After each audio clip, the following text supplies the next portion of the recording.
Dan, a Vagabond Buddha here. I'm in Hoi An, Vietnam. Just finished my run. I'm walking along the beautiful waterfront here in ancient Hoi An. And I thought I would share something that occurred to me about, you've heard me from time to time talk about how the awareness or enlightenment or being present to now is the end of human suffering, and any moment you choose to be present. And that's when, before you've had your first taste of it, it can sound odd, like the end of human suffering. And so I thought it might be useful to, by the way, I'm walking by a market, people chatting, selling things. I'm in a city, so you'll hear noises. That shouldn't make any difference to the message. So, as I said, it can seem odd to you that this idea of ending human suffering, and so before you have your first taste of it and you experience what I'm talking about, it might be useful to talk a little bit about looking back where I was before I first tasted it, as a way to sort of tell you, for you to be able to identify it in your present state, or to remember it if you're in my state now. Just sort of a paradigm to see it through, to either motivate you to move there, or move to the absence of suffering, or keep you there if you're there, or to help you see it through another set of, see it through a memory if that helps you in some way. Or so anyway, so if you think about, and these, I'm going to use words to describe something that's experiential, so it only goes so far. I'm just pointing at something using words. But if you think about what living experientially is, it's being present to perception. That means if you're, whatever you're doing, and it's not subject, it's not required that you can only do this or that. That you only have to be in the mountains to be enlightened. That's not true. You have to be at the beach to feel enlightened. That's not true. There's no requirement. You could be right in the middle of a city, a market, and I'm walking through a bunch of caged chickens even. And I can be in the present moment. And people around me making noises, motorcycles running all around me, almost hitting me, and I can be present. So there's no condition that you need to wait for to be present. It's a grace that will come to you at some time in your life, or upon your death, if not before your death.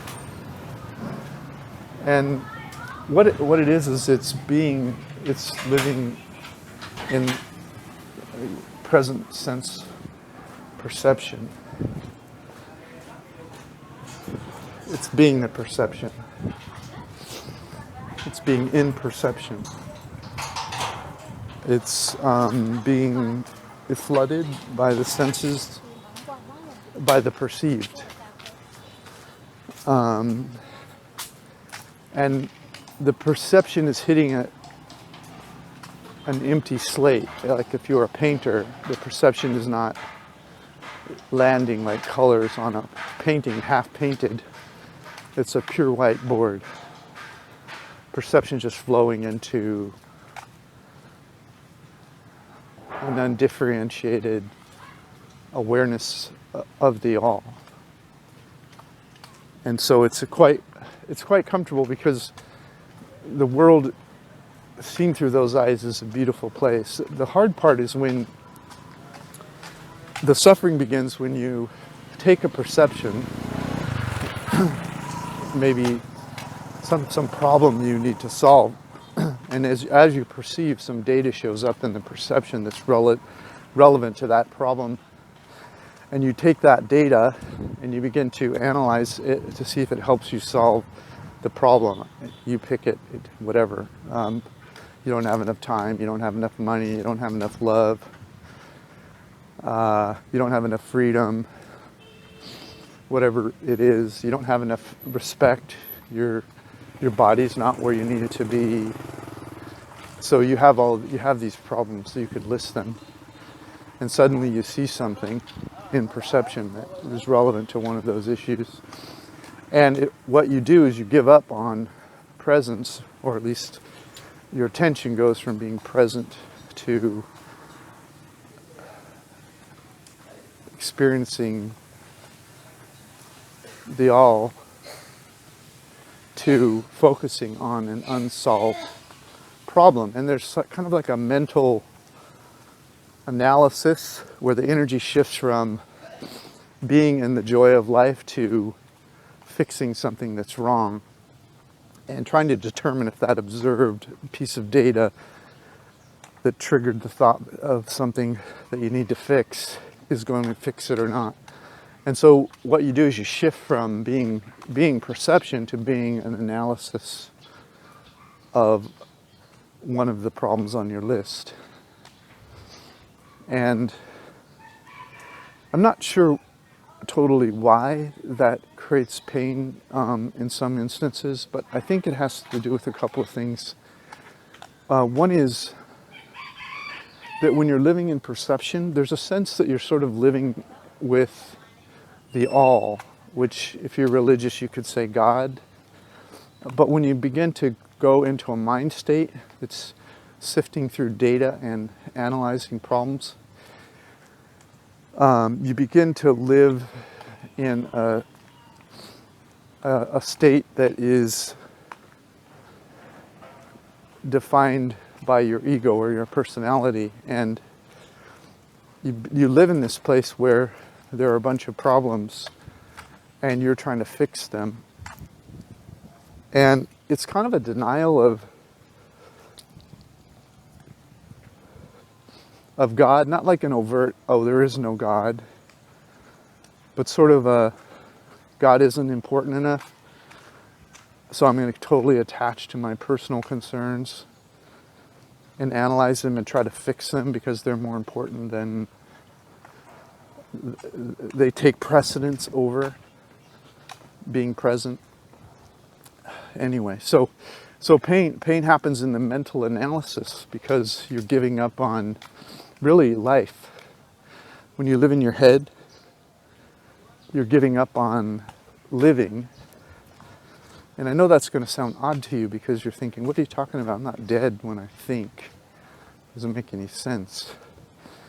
But what I'm telling you is there's a way for you to allow your mind to think and listen to it passively.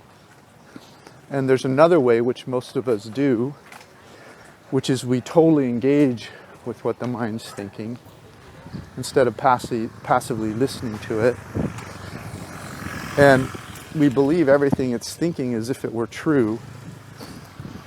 And if the mind had a correct model of the universe, or a correct and complete model of the universe, you wouldn't have a list of problems. The reason you have a list of problems is because there's some information that you're missing, that you're filtering out of the all, that would allow those problems to fall into place without any effort on your part. And so there's a way of being with the all that allows problems to solve naturally. And it includes listening to what the mind's thinking, but not from time to time, not always. Sometimes the mind's saying something of so little interest, it may not even show up on your radar. But you're listening to it passively, and its concerns or ideas about how to fix things, and they're floating by.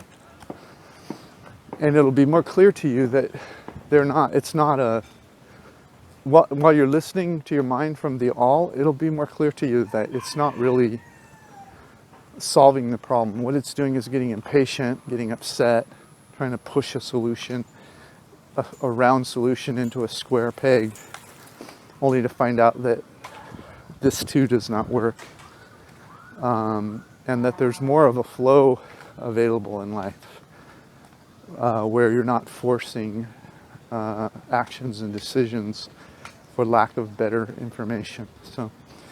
So what I'm telling you is there's a pain, there's a suffering in human thought, only because you're right in the middle of it and it's consuming you, and because of all of your attention is facing it and believing it. And there's another more passive way of being that's more of a flow. There's a way to flow in life which is more based on an experiential being rather than an analytical, immediate problem-solving being.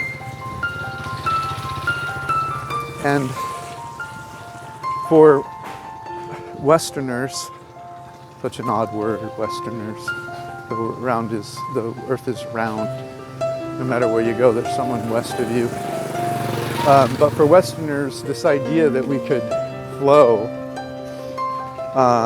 historically, it's starting to take some root now, but historically it meant that you were not taking responsibility for your life, that you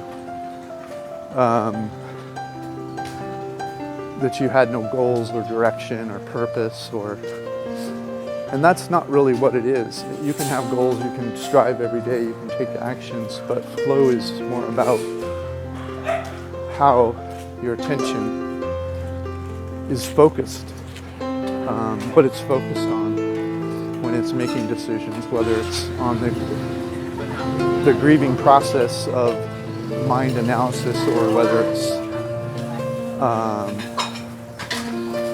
on a more open, relaxed plane of being. So anyway,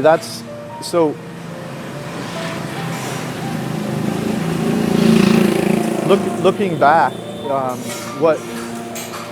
what human suffering is it's a mind paradigm where you're totally absorbed in whatever thoughts pop up that are wrong in your life. You need to fix this, you need to fix that, you need to get to this problem, that problem.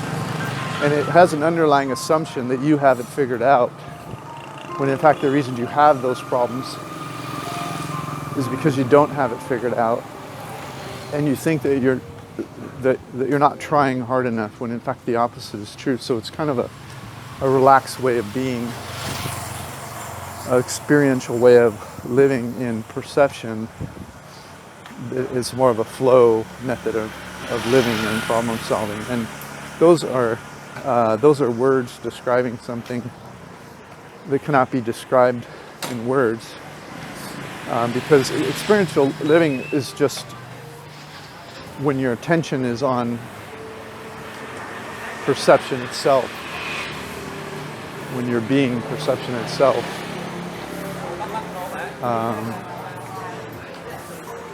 And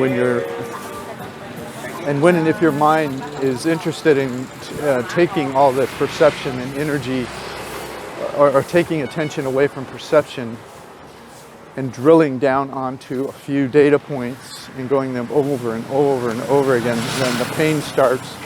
To that extent, it will wake you up and go, oh, I'm doing that thing, and pop you back into perception. So it's kind of an odd way to try to point at something using words, when words live in the paradigm you're trying to get out of. But that's all we have when you're talking to a mind state. You only have words because the mind the mind listens through words and pictures and creates meaning internally from that. And to the extent that that creates pain, the intention is to get you to live more in experience in sort of a pre-word defined existence before the mind is drilling down, trying to figure it all out and coming to actions and conclusions and creating anxiety. All right, that's enough for now. That's the deal. Have a great day. Dan of Vagabond Buddha.